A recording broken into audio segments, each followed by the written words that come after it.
Hello and welcome to this special programme by Reform UK into the Child Maintenance Service and its particular impact on the armed forces. We've got an amazing programme with 6 interviews from people in the armed forces, their experiences and the issues and the problems with the Child Maintenance Service. I'm delighted to be joined in the studio also by my special guests, Anne Widdecombe and NOEL WILLCOX. Welcome to both of you. This is such an important topic that most people almost have no understanding of, and yet actually it's affecting so many people's lives so significantly, wrong amounts being charged, and the impact of that, the tension, the stress, the anxiety leading to harm, and tragically, as I've discussed before on TV, even suicides.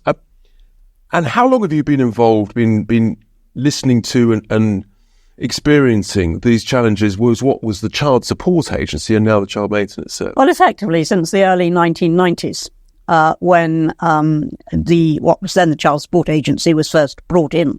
I was actually in what was in those days called the Department of Social Security at the time. And although I wasn't the minister handling it, I therefore had a very, very close connection to it. And the original aim was fine. It was that, there are too many people fathering children, leaving it all to the state, and disappearing and never being seen again. And so the idea was that you had an agency which would pursue those fathers to make sure that children were being maintained and that it wasn't the responsibility of the state. That was the theory. The theory was a good one. And the theory is a very good one. It's quite right that parents should pay for their responsibilities. Yes, the theory was absolutely fine. It began to go wrong at a very early stage. We had suicides in the first few months of this act, of it becoming an act. First of all, of course, there are the calculations and the ability to challenge them. And that has gone steadily more and more wrong over the years, despite several reorganisations, and the CSA is now the CMS, but it's only changed in name. In practice, what happens is, largely men, but sometimes women, the absent parent is pursued for a sum of money which the Child Maintenance Service has calculated, which it doesn't have to justify, and which in reality, although in theory it can be, in reality it can't be challenged. And if a citizen wants to go to court and challenge an order, that citizen cannot do so once the CMS has issued the order. And so let's just pick up on that, because actually from 2011, in a Work and Pensions Select Committee, there was a discussion between Stephen Timms and, Noel Shanahan on this particular point. Let's just take a look at this clip.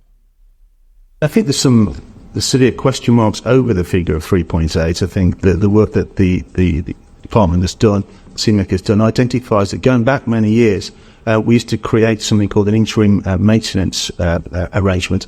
Essentially, it was a number that was brought up to say to the non-resident parent, this is how much you'll have to pay, actually used as a bit of a lever when they wouldn't give us their pay and information, which we had to ask for. So actually, it was inflated. It seems to be inflated by about 300%. So when they didn't pay, all those numbers have gone into the arrears. So the truth is actually those arrears are somewhat inflated because of the tools that we used, up to 18 years ago. Unbelievable. So they were deliberately inflating the numbers to use it as a sort of negotiating lever. I mean, Noel, you again, how long have you been involved with this?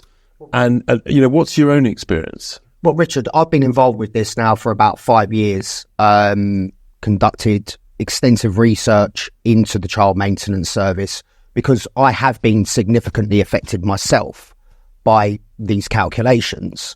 And as you said, rightfully so, every single parent out there is trying to, it has a financial responsibility, of course.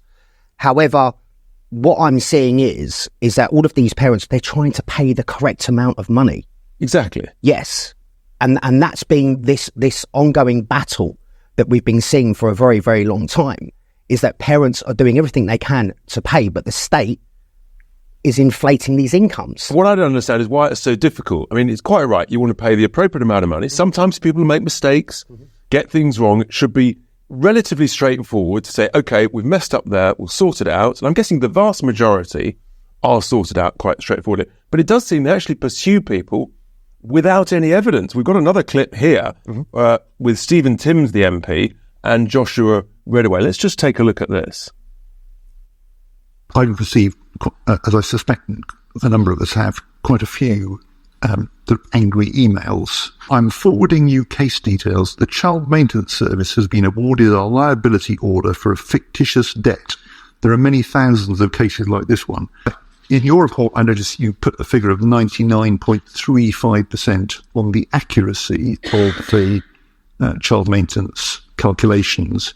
Are you satisfied that the large number of people saying that there is a fictitious debt are mistaken? No, we're not satisfied with that. We wouldn't necessarily use the word fictitious. However, it does mean that people are being pursued for debts that there is not the evidence to substantiate that they owe. I mean, that is absolutely damning. I mean, there's be under no illusion about that. Yes, there's obviously the vast majority, as Stephen Timms says, the evidence is correct. But the idea that the state would pursue people for sums that are clearly fictitious by their own admission is unbelievable. I mean, the astonishing thing there, Richard, what I've kind of picked up on is just the lack of response from everybody. This is the thing that I'm bamboozled by, really, is the fact that there's an admission of inflation here, and nobody has said, sorry, can I just understand, that you've been inflating incomes?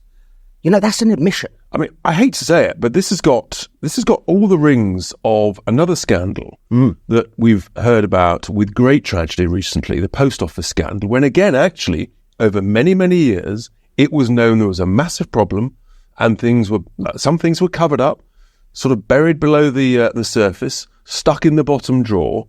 And this has got that same sort of sense about it. And the examples we're going to hear with our special guests sort of indicate that, and the time it takes to sort this out. And obviously, this is going on in the civilian world, but why is it so particularly harmful and damaging to people in the armed forces now? Well, because it compromises national security, really, Richard.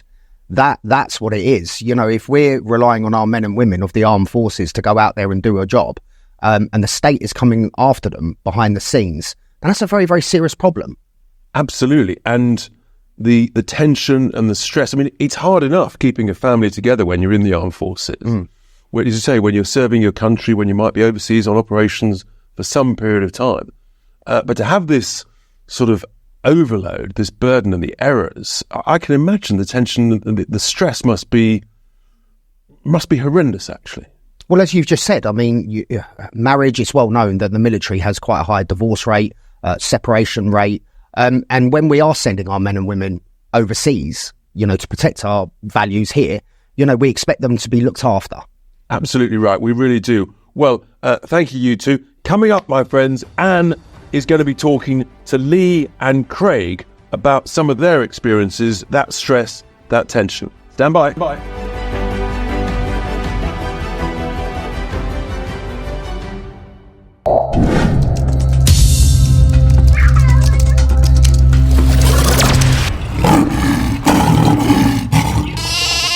And WIDDECOMBE speaks to Lee and Craig next episode.